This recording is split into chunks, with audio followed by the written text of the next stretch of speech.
Hello. Hi guys. It's Wendy. How are you doing, friends? Coming to you right now. It's actually 1 in the morning.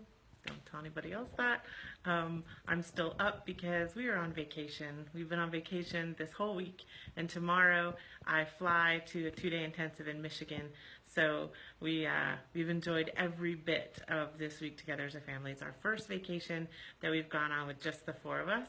So me and Gabe and Gabriel and Ava have been down here in right on the border of Alabama and Florida, right on the beach and a beautiful condo, and it's just been amazing time together on the beach and building sandcastles and lots of water slides at the pools here at the resort, and lots of pools and discussions and just family time in the hot tub, and I don't know, it's just been a wonderful, relaxing time. So it's been great. So anyway, tired and ready to go to sleep. But I wanted to answer this question for you guys. There was somebody who posted a question asking specifically about what do we do when a bride is stuck between two dresses. And she's been having brides come in, and a bride will have a great appointment but then get stuck between two dresses and then walk and leave and not buy. And the shop owner is asking, what do I do, because I don't want to be pushy or salesy. What do I do? I've answered a similar question to this on a live session that was really about what do you do when they find the dress and then still walk. So about this one, stuck between two dresses, I'm just going to try to go through this pretty quickly with some really key points for you, and I hope it helps you tomorrow on Saturday. Well, I guess it's today, Saturday, on your busy day. It always comes down to leadership. And what is leadership? The ability to come alongside someone and help them make steps forward in their life. It's not about standing behind them and pushing them. It's not about being pushy. It is about standing next to them, shoulder to shoulder, and leading them forward. And really what happens a lot of times when we're styling brides is that we are very nice people. We pull whatever dresses they want us to pull. We put them on, we clamp them well, we're very nice to talk to, and then we let them look in the mirror and decide which dresses they like. And we don't have a lot of forward motion in our leading throughout the whole appointment. And therefore, at the end, when they're stuck between two, we are not able to help them as well as we should, because we don't have that position already in the appointment. Does that make sense? The leadership position has to be established from the time you meet her at the door all the way through. And leading is not controlling. How much have we contrasted those two in Do You Speak Bride? If you haven't heard that in one of our teachings, go and check that out on some of the videos that we have. The difference between leading and controlling is huge. I am not talking about, and I want to relieve your mind, all of you nice, kind-hearted, tender-hearted stylists out there who, when you hear the word leading, sometimes can get worried and freaked out. We're like, I am not a controlling person. I want to let the bride take the leadership in this. What you are not understanding is how much she needs you, because she has not done this 1,000 times before. You have. This is her first go-around with this. I want to equate it really quick to our situation. We have been looking to move, and so we have been house shopping. House shopping is not something that you do every day. At least we don't. We do not flip houses or something. It's not part of our job description. So we're looking for a house. Well, what ends up happening is we go online and we're looking on Zillow and things like that of houses that are available, trying to look at pictures and videos, and we're trying to get a really good idea of what the market's like, and before we even go into it. And then we give our real estate agent a whole list of houses that we want to go see. She calls and makes the appointments on those, and then we go and see it. And as much as our real estate agent is super nice, and when it came to making an offer and stuff like that, she really knew her stuff. But as far as helping to lead us in looking for the right house, she was non-existent. It was us doing the research, finding the house, her being nice and unlocking the little lock thing and setting up the appointments, and then we walk through and it's up to us what we're looking for. There was no leadership on her end of, hey, now that I see what kind of house you like, you know what, these we can rule out because of this, this, and this, check this out, or you liked this a little bit better than this, and because you said you wanted this house doesn't have it, so that makes that easy. That's awesome. Let's go to the next house. In fact, now that I've got a feel for you, when you come back down, I have this one and this one and this one that you've got to see, because you won't have access to this online to see. I've got access to it because of my connections. See, stuff like that makes us feel more secure that we are in the hands of an amazing person who's going to help us through with this process. That's what gives security. And therefore, with security comes excitement. And when the professional can help you know how to navigate the process, your ability to feel gets more freed. You start being freed up to feel. Why is your position as a leader so important? You have to teach her how to make this decision. You have to teach her from the beginning. You have to be telling her and excited when she does anything that helps to rule out a dress. And once she doesn't like a dress, don't push her. Don't try to keep her in it. Get her out of the dress, move her forward, be excited about that, and then take all of those details in and teach her why that was so good that she ruled that out. Be excited about that. Tell her now that you've ruled out, because you're saying ball gowns are so poofy, look at how many thousands of gowns you've ruled out. That's awesome. Good job. Look at you. See, she is coming in thinking this is an overwhelming process with tons of gowns. How am I going to ever know? And you're going to come in and help simplify it and let her know you're doing an amazing job. You're doing a great job, and that you're making decisions right and left. Look at this. And I know you will know. Even if there are two that are close later on in the process, we'll put them on back to back, they'll separate themselves, and you will know. And it might even be just the smallest thing, but because you're only choosing one dress, the smallest difference is all you got to know. That becomes ginormous difference when it's just because you're choosing one dress. That's the beauty of wedding dress shopping. So once we know that one edges out the other, here in the States, we say, that's the Grand Canyon. Out it goes, right? That's this big gulf fixed between the two dresses that only feels like this much. So she needs your encouragement. She needs your education on how the decision is made. She needs you to tell stories. Stories help to crystallize this for her. Stories of how to find, different people have found the right person, and it's on the small little details. It's not like you're saying this guy is horrible. You're just saying, he's not the one, and now that this one edges him out, so he's gone, right? So whatever stories you can come up with to help her to help her understand the dress and to help you sell her the right dress is so, so vital and helpful. But you've got to lead. If you don't have the voice from the door throughout, you will not be able to pull it out at the end and suddenly say something, or you will come across as pushy. You will come across as salesy, more interested in the sale than what she needs. But if you've led her and taught her, even in the scope of how to feel, what to feel, at the beginning, if she comes out and she loves the first dress, she might be hesitant to say she loves it because she's worried it's just the first dress. There's like 8 more in there. You know what I mean? You verbalize that. Say, well, you know what? Listen, all we want to know is what you think of this dress. We're going to try on all those dresses in there. No worries. We're going to put them on. But know this, that you're gorgeous in this dress. What do you think? How do you feel? What are you feeling right now? Get her talking about it without pressure that, oh, she's got to say yes to the dress in this one that she loves, because you don't give her that pressure. I know you don't, but she thinks you're gonna. So you have to on purpose combat that. But you having that voice is all a part of establishing your leadership as the person who can help her the most. So I want to encourage you with positive vocabulary. I want you to encourage her the whole time. I want you to tell her what a great job she's doing, and I want you to teach her how to make the decision. How do you make this decision? This decision is made where every good decision is made in your life, and that is in your head and with your heart. Tell her that. Say, if you feel something, that's not bad, that's good. Some people can feel something and go, oh my goodness, am I making an emotional decision? This is the time in your life when you are most in tune with your head and your heart. Is the time when you are about to make eternal vows to another person. So when you're feeling something, you're going to feel more right now in your life than any other time. You're going to feel more. Don't be afraid of it. Those are the things that make it crystal clear. You're not making an emotional knee-jerk reaction. You are in tune with what you're feeling in something, and this is the most self-expressive garment anyone will ever purchase. So know that you're gonna like technical things about the dress for sure, and that's what I'm going to come in as a stylist and tell you technically why this dress is great on you or what's different about the dresses that you have on.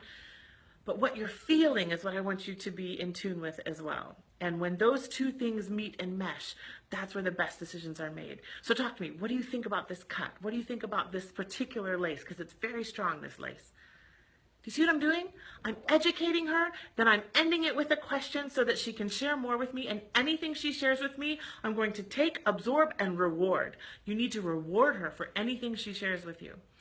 And then when she's got these two that she's back and forth with, I want you to start using adjectives to help her. So let's say she's, this one dress is lace that she loves and this other dress is totally clean, right? So you're going to tell her when she's out in the lace one, you're going to use words like this. You're going to say, so I don't know if this helps or not, but I'm going to throw these things out there. First of all, this is outside opinion, so you can chuck it if you don't agree. But cut-wise, I love both of these cuts on you. They're fabulous. I would love for you to walk down in either one of these, and I would sign off on the bottom of that, Ava Loren Bride. Oh yes, definitely. And I would share all those pictures. But I will say this one here, this one's got a little bit different feeling than the other dress. This one is more romantic, it's more vintage, it's more like sweet, it's precious, it makes you just want to tear up when you see you because it's just precious.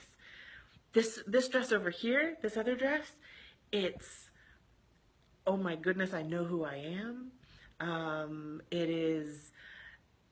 It's like a wow factor when you walk down. It just hugs your frame beautifully, and it's like I'm not even trying and I'm blowing everybody away. It's more vintage glam. And it's wow. So which one do you want to express on the day? There are times when she's like, I just don't know. I don't know. And it's at those times when I start thinking outside the box for a few things. You got to think outside the box. One, there might be a wild card dress that you should throw in there to kind of either shake things up or make things a little more clear. I also, before I do the wild card, you want to throw back to her all the things that she has shared with you about both of those dresses. Does that make sense? Share with her what you've heard about both, and even sometimes it's okay to observe, and every time you come out in here, mom's lit up and your face is lit up. It's just wow. That's just observation though, observation, just saying. You see what I'm saying?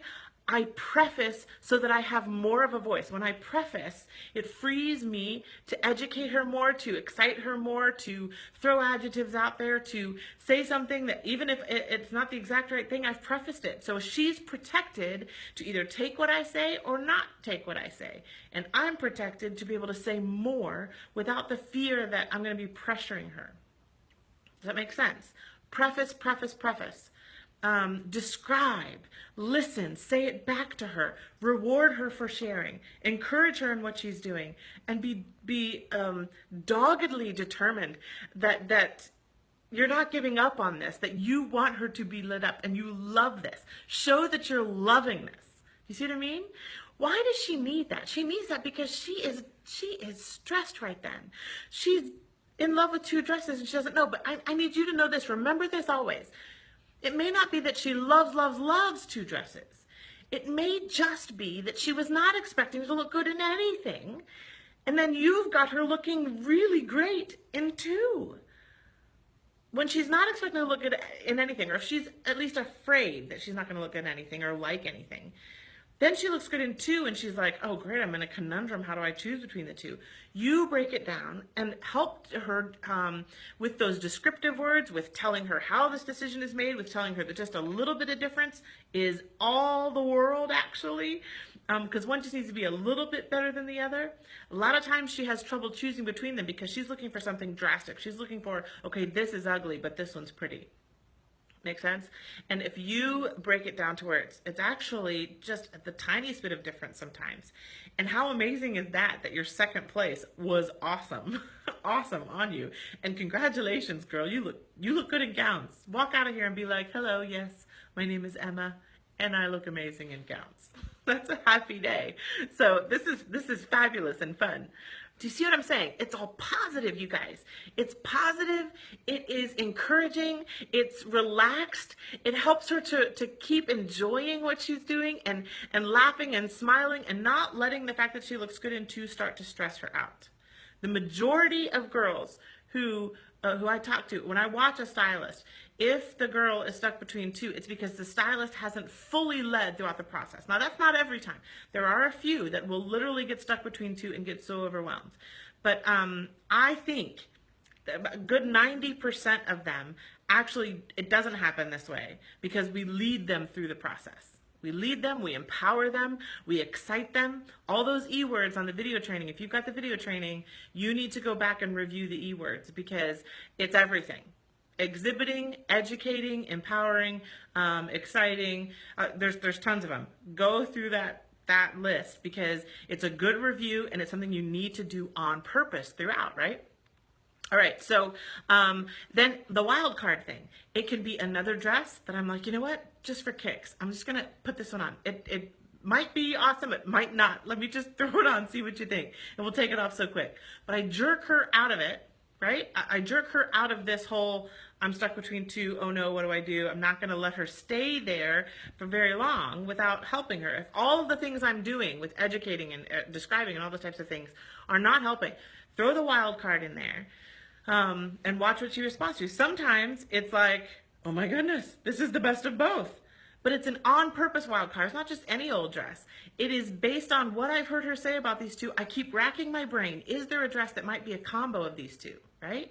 The other thing to do to think outside the box is see if you can't combine the two. I find this a lot with brides who, they love this certain lace dress with like a really cool neckline or a really cool back.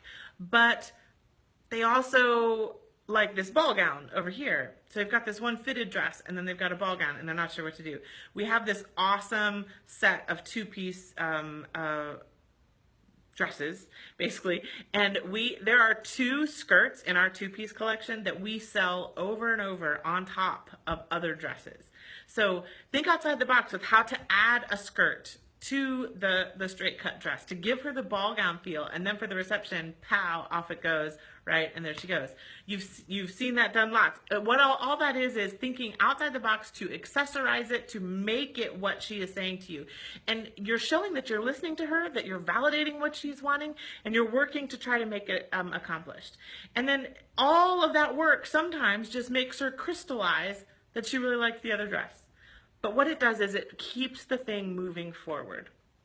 And the last thing I want to tell you is, if you have a bride who's literally stuck between two, and there's one bride in particular that I remember, she was at our trunk show, it's a Justin Alexander trunk show, and she literally got stuck between this T-length dress and this full-length dress, and to the point of tears. No, it was two T-length dresses. Sorry, two T-length dresses.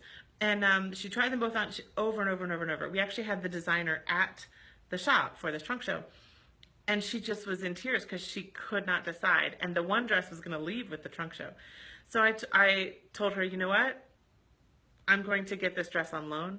And you can come back in and we'll do it again as much as we need to. And we just had the best time connecting, because so much about leading is about connecting first. Don't forget that. If you don't connect, you don't have as much of a scope to lead, and you don't have as loud and effective of a voice in the appointment.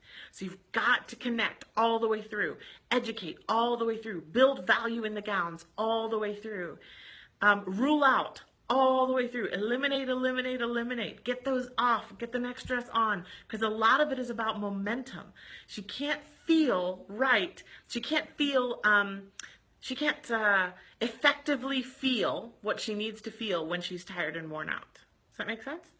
So make sure you've got the momentum of the appointment going well. Keep it moving forward. She needs you to do that. That's not pushing her. That's just hearing that she doesn't like the dress, or this one was better. Great, off it goes. See what I'm saying? Effectively eliminate, and it will make all the difference in the world. But the girl that went and slept on it, she came back in, and she was able to delineate between the two the second time she came back in. But that brings me to this point. When you do have one of those girls that is just stuck between the two, and she's just heartbroken because she really wants to make that decision, I want you to tell her, and she's like, I just have to go sleep on it. You can tell her, you know what? I know this. you are going to know when it is the right dress. And sometimes it's just kind of taking a fresh perspective, and you've been trying on dresses for a long time today. So let's do this. What does your week look like? Wednesday, Thursday? Okay, I'm going to give you a call. I'll shoot you a text, and I'm also going to see if anything else comes across our floor this week in deliveries or whatnot that might be something that you would want to see. I will text you, because I know the feeling you're going for, and I love these two gowns, and I know you love them both too. So we'll put them back on when you've got like a clear head, and I'll see if there's anything else too to throw in the mix. And I cannot wait to have you back here. You're an amazing girl, and you're going to be gorgeous on your day. That's the one thing we do know. You're going to be gorgeous on your day, because you're killer in both of these gowns. So go home, smile, and be like, I'm going to look amazing on my wedding day. And then I'll call you next week, and we'll when you come back in, we'll put them back on, and you'll know. All right? So what does your week look like next week? If you want to come back on Saturday? All right, let's schedule that right now. Let's get you in here on Saturday, and you breathe and enjoy the week, and come back in, and we're going to just blow everybody away. So do you see what I'm saying? But you're laying the groundwork, you guys. You're laying the groundwork. You're getting another appointment scheduled, and you're laying the groundwork to touch base with her throughout the week. You're giving her a reason to touch base with her. If you don't lay the groundwork, you won't follow up. It's awkward to follow up if you don't lay the groundwork. And then you've got somebody who's stuck between two, who then you feel like you're even being more pushy when you do the follow-up. No one wants to be that. But if you do it right then, you're serving her, you're leading her, you're helping her accomplish what she actually wants, instead of sitting back and putting the pressure on her to accomplish this. Do you see what I'm saying? You're helping to take that burden by thinking with her, and by encouraging her, and by proactively going towards it, and verbalizing how much you believe in her and how amazing she is. All of those things she needs. Do you see that?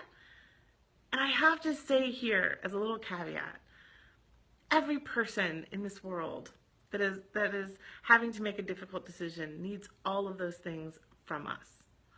They need encouragement. They need empowerment. They need someone to say out loud what's amazing about them.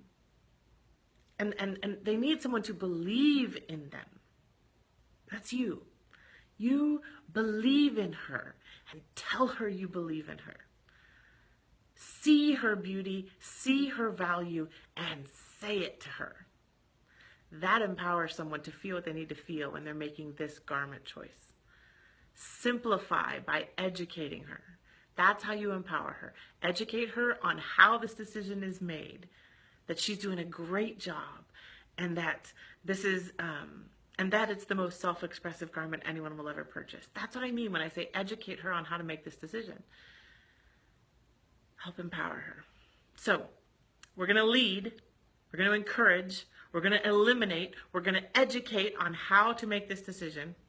And then when we get to the end, we are not going to be overwhelmed or worried at all that she likes the two. We are going to be amazingly complimentary and excited, and use adjectives to describe her and her person. Tell her what you've heard her say. Tell her what you have learned about her in this appointment. Tell her how you compare it to other decisions in life, like meeting the right person. Find some great stories to use and share on how decisions like that are made. And encourage her that she has done an amazing job throughout the whole appointment, and she's so good at this. Encourage her to channel what she feels. Tell her the technical things about each dress that look amazing. Separate the two in just their description of the technical things that are working on her frame. So you're going to describe it with adjectives of feeling of what she looks like, and you're going to describe it with adjectives of technical things, of why these gowns look so amazing on her. And keep the positive of both. Do not try to take one down over the other, or under the other. Does that make sense? Be careful there. Really, really want to warn you, be careful. You may think you know which one she likes better, but you could be very wrong and then confuse her worse. So just keep a positive and neutral, in that not one's over the other necessarily, but just constantly describing. Not neutral in that you're back there and quiet and don't have an opinion. Absolutely not. You are going to have a positive opinion of how she looks. Does that make sense? And a very descriptive ability, or an ability to describe everything about how she looks and what it feels like and what effect she has on the audience. Tell her what the audience feels when she walks in the room in this dress. You see what I mean? You can talk to her emotionally, talk to her technically, and then encourage her and empower her in who she is. She will make a choice 9 times out of 10 when you hit all of those marks.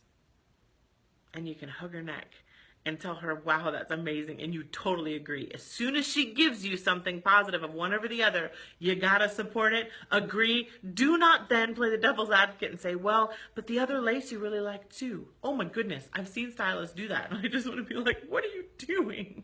She just told you she liked this dress better. That's all you gotta know, sister. That's all you gotta know.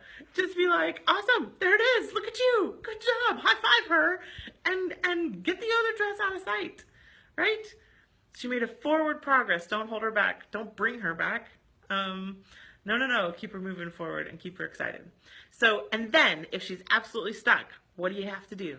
You have to encourage her, keep her excited, believe in her, verbalize that, and then lay the groundwork for follow-up and set the appointment before she leaves. You're going to set that appointment and lay the groundwork for follow-up. You got it? All right, I hope that was helpful. I hope it covered all that you needed to cover. If you have further questions, you can always shoot them to me. I can't wait to talk about it more and help you more specifically. And I'm sorry if I missed anything about that. I'll blame it on the lateness of the hour. But it's just me probably. Anyway, I love you guys and good luck on Saturday. Hope you sell them all. You can do it. Lead them. Love them. And laugh with them. Just had to finish the alliteration. Lead them, love them, and laugh with them. There's probably a lot more L's we could do too, but anyway. I love you guys, and can't wait to talk more. Bye. Happy Saturday. My finger doesn't work.